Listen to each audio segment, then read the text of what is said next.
Wanna see and know. Wanna see and know, dear lad. I say, them, I'm gonna go dead.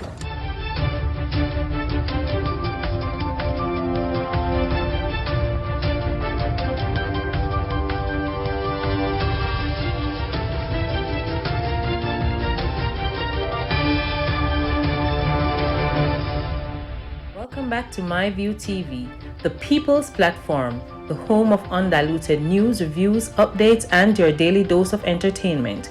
Don't forget to hit the notification bell, leave us a comment, like, share, and subscribe. I don't bring nobody forward in your cheer for me. Everything what you see up my natural talent. Let me tell you something. You see, when you know what to please the audience with, it's simple, me. What my people? Hope everybody okay, hope everybody right.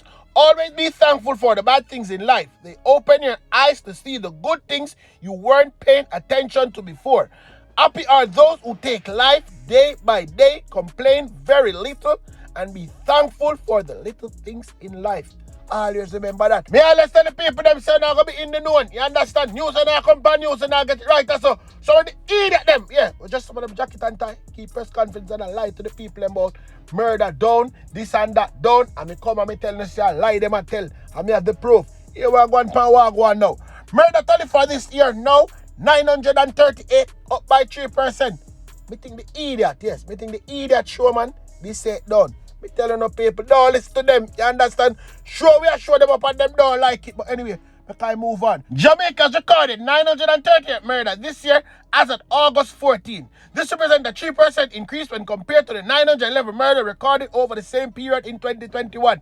And then them sit down on the table and try to trick people them, but them can't trick on the ones to the over here. So the information is contained in the Jamaica Constabulary Report Crime Statistic Review, which covers the period January 1st to August 14. The St. James Police Division lead the murder count nationally with 129 cases, a 21.7% increase when compared to the 106 homicides reported in the division up to August 14 last year. And more than that still, the St. Catherine North Division is second on the list with 92 murders since the start of the year. Me know say that the one they lie, because the youth them kill along on the river, them not depend it. Then again, come like them not even know, but then again, them only can report where them know. You understand? Them now listen to we give them the right news. Westmoreland is third with 86 murders were recorded. St. Andrew South is fourth with 82 murders, though the figures represent a 27.4% decrease in homicide when compared to the 113 cases reported in the division over the same period last year. Rounding out the top 5 murderous division is St. Catherine South, which recorded 77 murders, or one less than the corresponding period last year. Trelawney has the highest percent increase in murder with 177.8% rise. There was 25 murders committed in the parish up to Sunday compared to the 9 in the corresponding period in 2021. Portland is the least murderous parish in 2022, having recorded 8 murders over the period. Meanwhile, the number of shootings island-wide decreased by 5.9%. There was 732 incidents, 46 less than last year. There were 251 cases of rape over the period under review compared to the 310 for the same period last year, represent a decrease in 19%.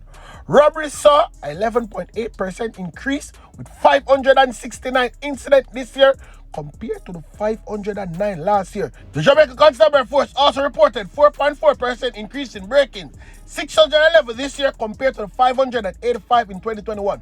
Overall, a total of 3,101 serious and violent crimes were reported up to Sunday when compared to the 3,093 last year, represent a 0.3% increase. Yes, people, that's a wagwan pa wagwan.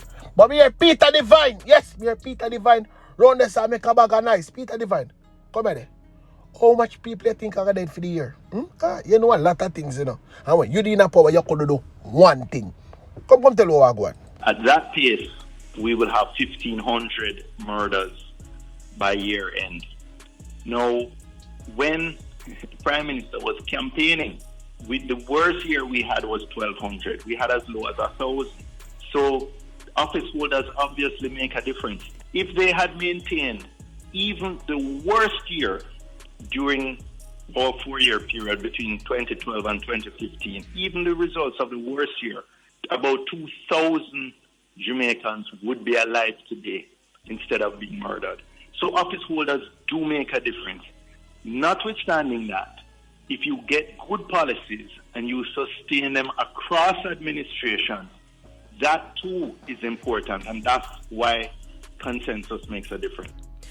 I think for many people, the lack of any major initiative is concerning. You know, there are piecemeal things being done here and there, but people cannot pinpoint any single major initiative that suggests that, you know, the Minister of National Security, the Minister of National Security, the Police High Commission is thinking outside of the box. And I think it's just a matter of people just running out of patience, believing that the current minister and the current Commissioner of Police have been given ample time, and it is time now for the government to really do something differently. So that was Peter Divine. So can't you say consensus? And clowning say, oh, if you want consensus, when they not call me up a VRL for come sit down and all sit and talk. Eh?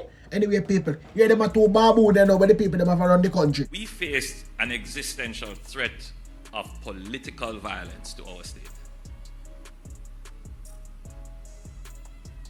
Existential threat. When, you know, coming up to the 1980 election, you know, that several hundred people died. And elections subsequent to that, we had political violence being used as a tool of electing our government. Some of us may not know it, and some of us would have forgotten about it. But we brought an end to that when the political class got together and formed an institution called the Electoral Commission of Jamaica. First was the Electoral Office, now it's the Electoral Commission. And it has had a powerful impact.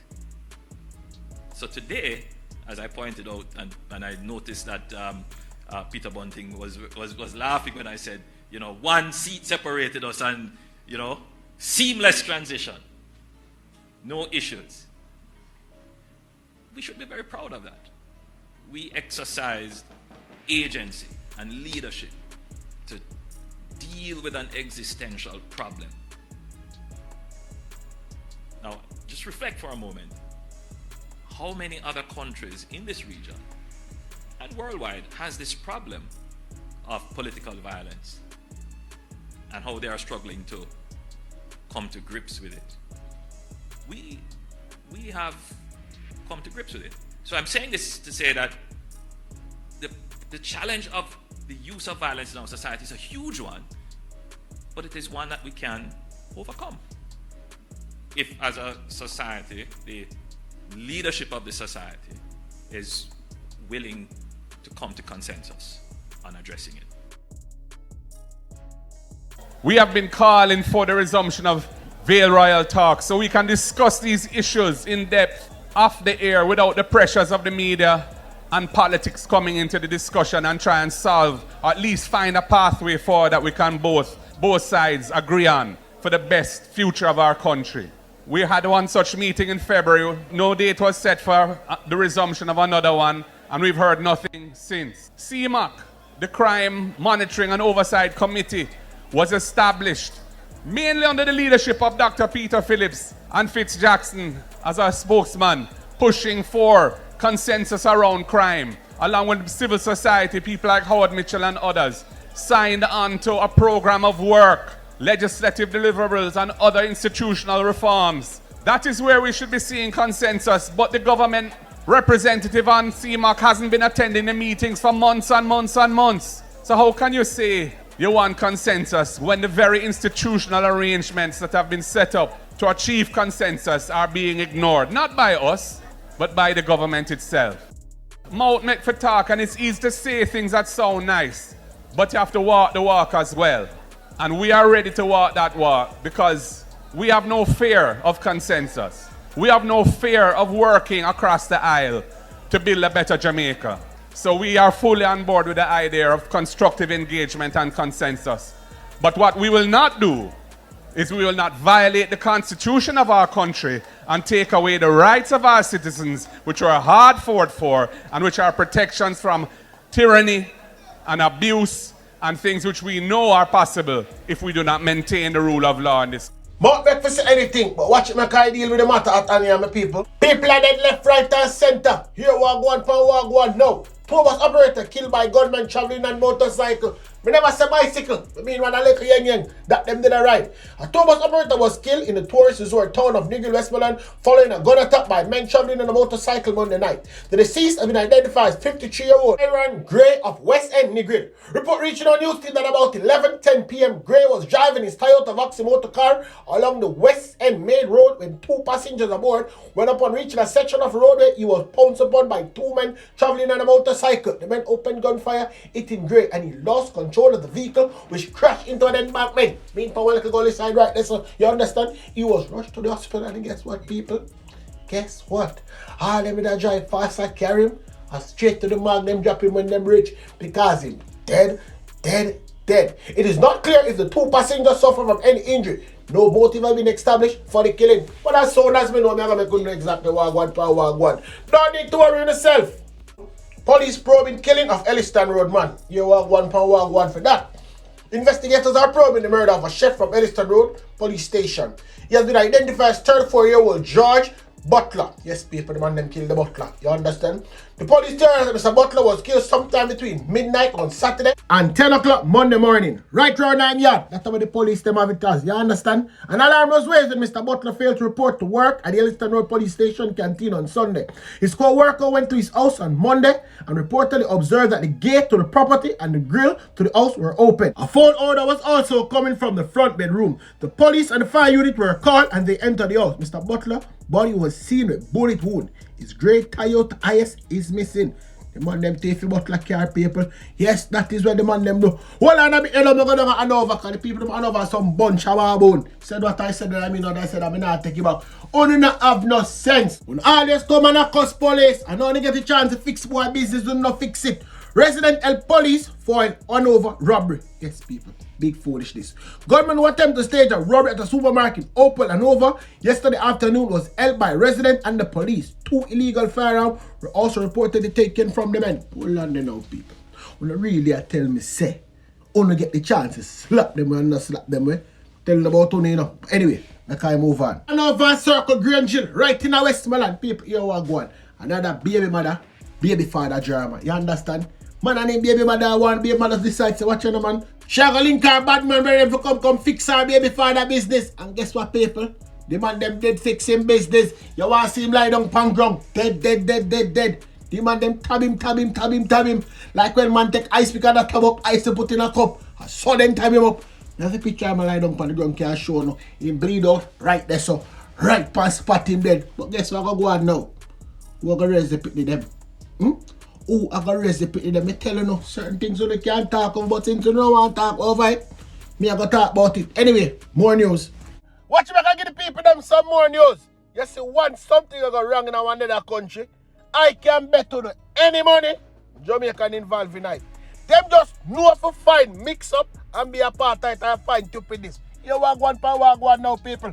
5 Jamaicans are in custody in Bahamas for alleged cultivation of ganja. Yes, people. The men were arrested on the weekend during a joint police military operation. Why never send them back to Jamaica and back so they send them?